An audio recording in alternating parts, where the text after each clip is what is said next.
Okay, any questions? Anything that we have a little group today, so maybe we'll not do another demo, but I'll finish this and then we'll do the self-motivation. I don't know, I guess. What do you guys want to do? Do you want to do another demo?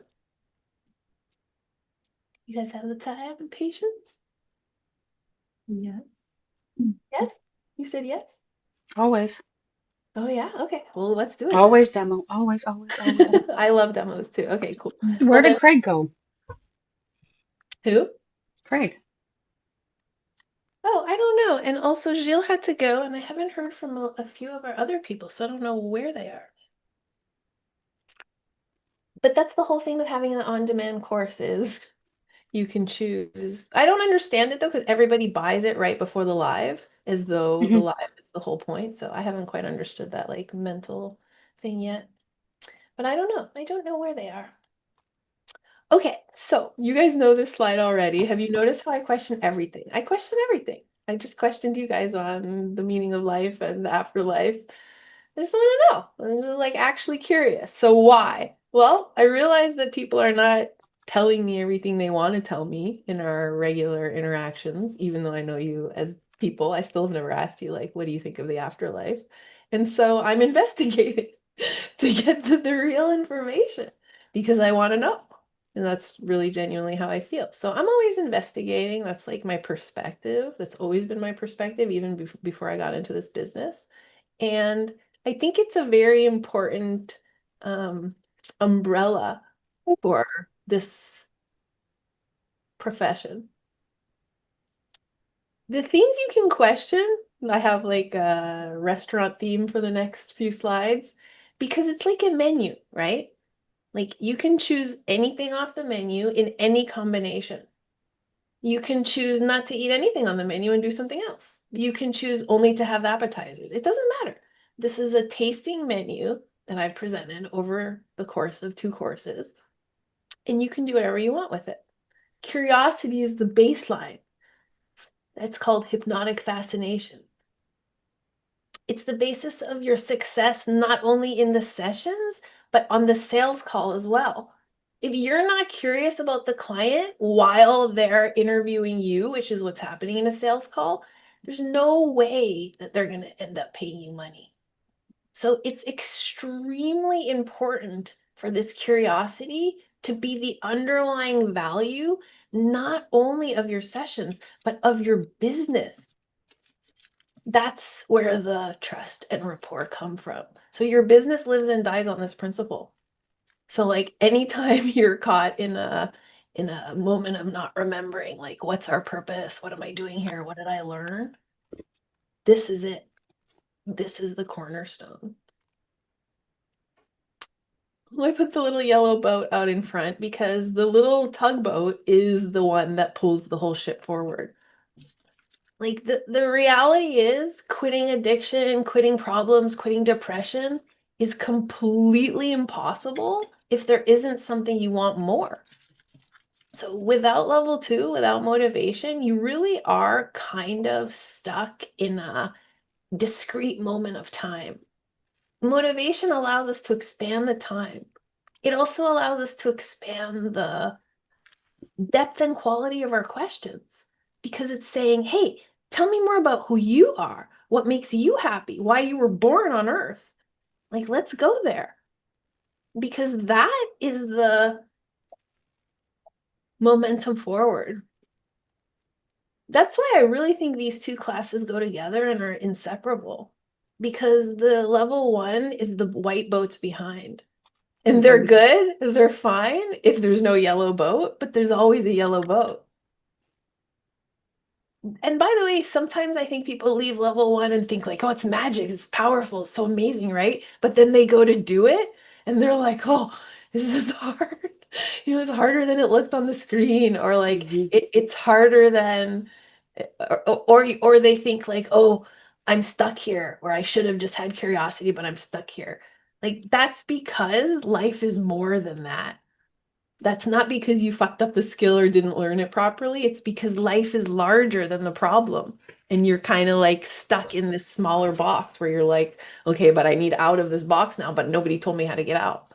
So the Mhm. level 2 is like essential for that because It lets all of the human being come forward, including the fun and weird part of you. Like, as you guys know, my sessions are full of me like laughing, swearing, making fun of people. I mean, like, I just walked away from that session being like, wow, I asked her what planet she was from. Like, that's kind of offensive, you know? It's like borderline, like, go fuck yourself, lady. You know, if someone said that to me in a paid session, I might be like, yeah, like, eat shit. But I just like narrowly got away with it because of my humor and because of like our relationship, right? Like just by the skin of my teeth. And that's good. I'll take it. I'll take it because it took her somewhere important and it was a wager. That's a big reason why my sessions are effective. Untying knots. I put this little knot on the person's heart or on the soul because, you know, like the key to our heart is just behind all the knots we put in front of it. So the more you untie, the closer you get to your heart and soul, the happier a person can be. Why did I choose this slide for ratifiers and intensifiers? Any ideas? It took me a while to find one I was happy with.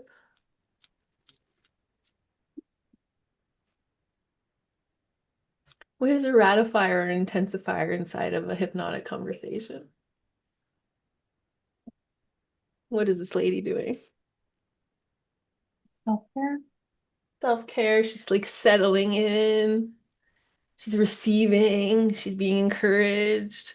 A Mhm. ratifier is kind of like that. It's kind of like, it's another level of like, just stay right there, chill out, relax. Stay right Mhm. there. That's it. That's what a ratifier, an intensifier is in a conversation. It's like not a move left or right. It's not a move forward. It's just like, yeah, more of that. Because it's like keeping you in a place that's keeping you in a groove, in a vibe. And something is happening there. So it's kind of like when people come to us, kind of like they might try to like escape a little. They kind of try an excuse on you. They kind of try a distraction. And they're just not ready to like settle there. So the intensifiers and ratifiers are just reminding them like, no, no, no, no, no, no, no, no, no, no. Just keep them organized. Just like this. It's like, shh, wait. What are process instructions and imperatives, and what does the picture have to do with it?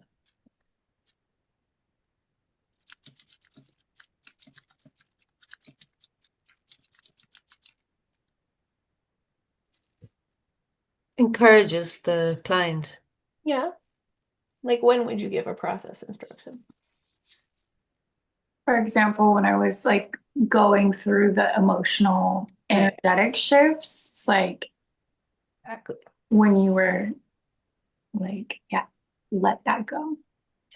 Imperative was just do it. You said just, Mhm. or at some point, what did she say she needed to redo in her head or something? I can't quite remember, but I said, okay, go right ahead. I got all the time in the world. That's an imperative. It's just like you just said what you want to do. So I'm Mhm. just going to suggest it back to you. So do it. Go ahead. Go right ahead. And then I like to follow that with a process instruction, which is like, you're safe. I got all the time in the world. It's fine. We'll just follow that one all the way.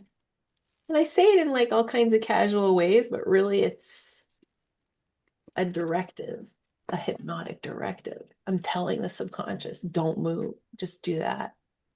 That's all I'm talking to when I'm doing process instructions, directly to the subconscious. And the conscious mind is kind of curious, is like, what does she mean by that? Right? Like the conscious mind doesn't totally like go all the way. Like, what the hell does that mean? But the subconscious is like, okay, thank you. I think that's what we were talking about there when I joined back. Process instructions and imperatives.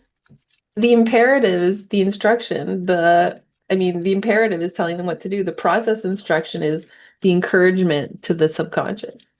It's the address straight to the subconscious.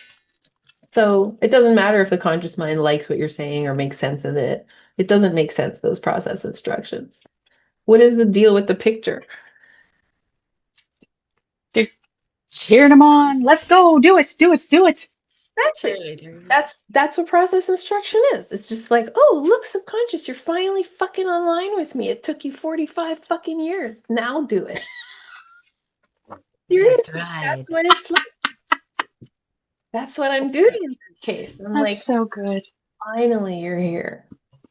But so you need to talk to it because it's like, oh, no one's ever spoken directly to me before. It's a big deal. I really think that. I'm glad it made you laugh. It's amazing. It's true though, isn't it? Isn't that the weirdest thing in the world? How is that happening? Doesn't it tell you a lot about how you're chosen to be in this job? Hmm. True that you've been having a dialogue with it since you were a child? I have. Mm. Definitely have. I've been exploring it left, right, and center. I'm happy now to have a job for it and a use for it. But half of these people coming in front of you have never had an interaction like that, or are not aware of it, or having the interaction are not aware of it. But doesn't that tell you a lot Can about I what? ask, Mhm. do people ask you a lot about your spiritual stance or like your relationship to God, or like, do I have to believe in God? Do I have to believe? Because a lot of like the addiction 12-step programs and stuff like that are based around like, oh, you have to Yeah, I know. believe.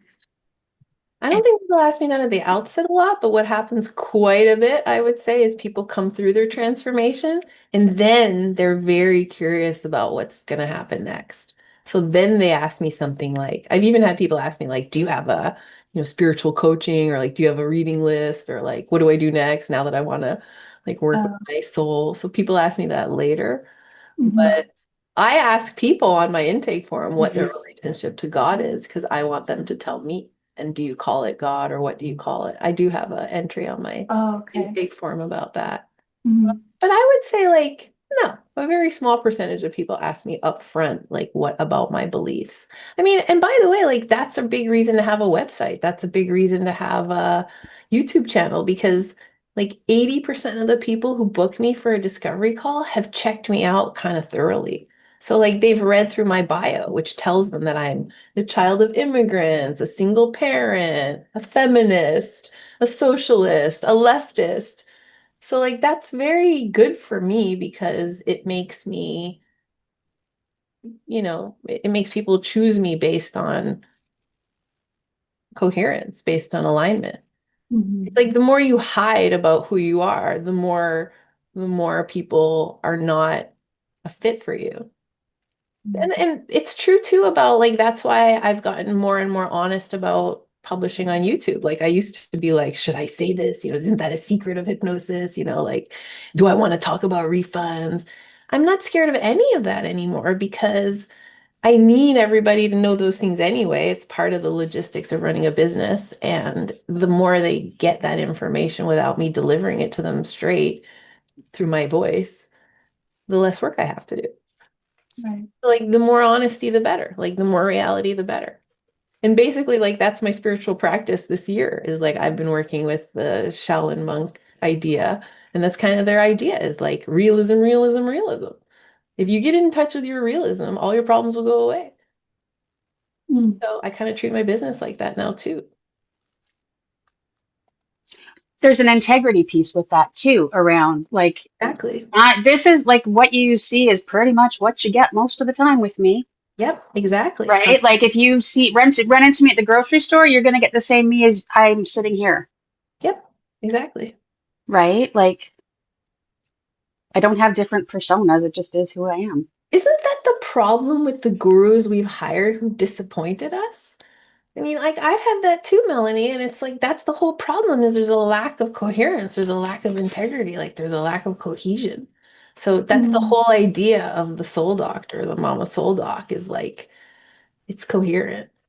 And My issues with other people have been that they've been too leading and too pointing and too like, I know how to exactly, fix your problem. exactly. This That's is right. the direction you need to go, and I this is what know. you need to do, and this is how you need to do it. Exactly. And how do they know? Because they're This not me. method because it's the opposite of that. That's why I love this. That's why I stand behind this 100% because I too am I went to Oxford. I have a PhD. Do you know how many people have told me they know? Like it's ridiculous. I mean, I just the mind boggles at the number of claims people make about absolutely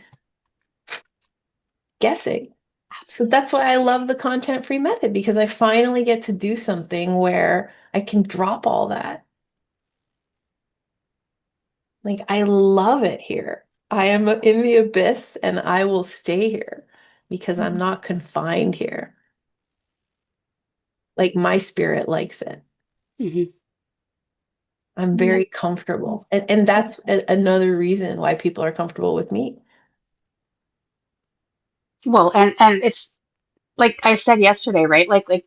And more, this is more processing, I think, happening right now in real Exactly. time, Yes, I is agree. like going to work for somebody else doesn't let me have, like, let my spirit soar, because I agree.